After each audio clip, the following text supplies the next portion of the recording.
La médecine imaginaire et ses malades malgré eux. Une histoire d'Eva Lavie, publiée par les éditions Buenos Books America, lue par Anna Mancini. Introduction. Il y a plus de 500 ans, Léonard de Vinci avait prédit ceci.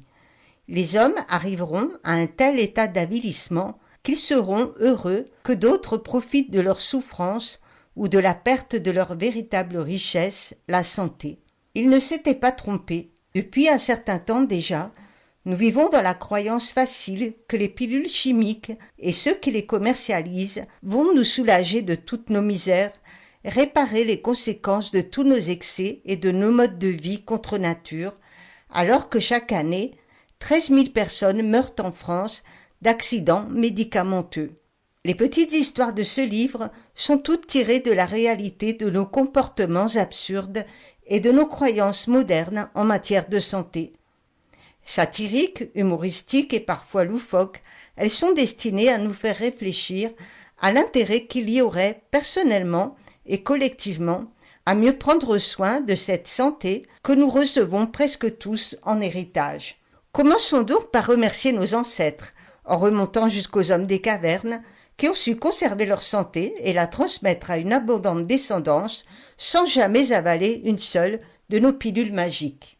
Chapitre 1er. Chercher l'erreur médicale. C'est une véritable histoire parisienne, car c'est seulement à Paris, capitale de la mode oblige, qu'il est possible de voir de vieilles dames marcher péniblement avec 2 cannes, mais portant des talons aiguilles. Voici donc l'histoire. Une Parisienne normale, regardant habituellement le monde d'en bas, du haut de ses talons aiguilles, était clouée au lit. Elle avait mal au mollet.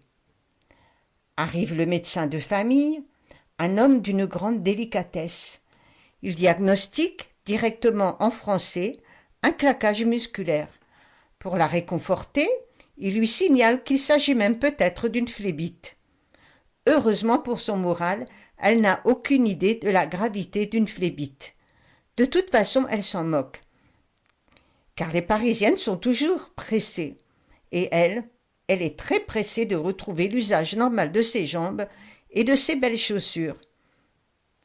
Après une semaine de cachets et de pommades, dont je vous tais le nom, pour ne pas me faire attaquer pour exercice illégal de l'antimédecine, le miracle médical opère.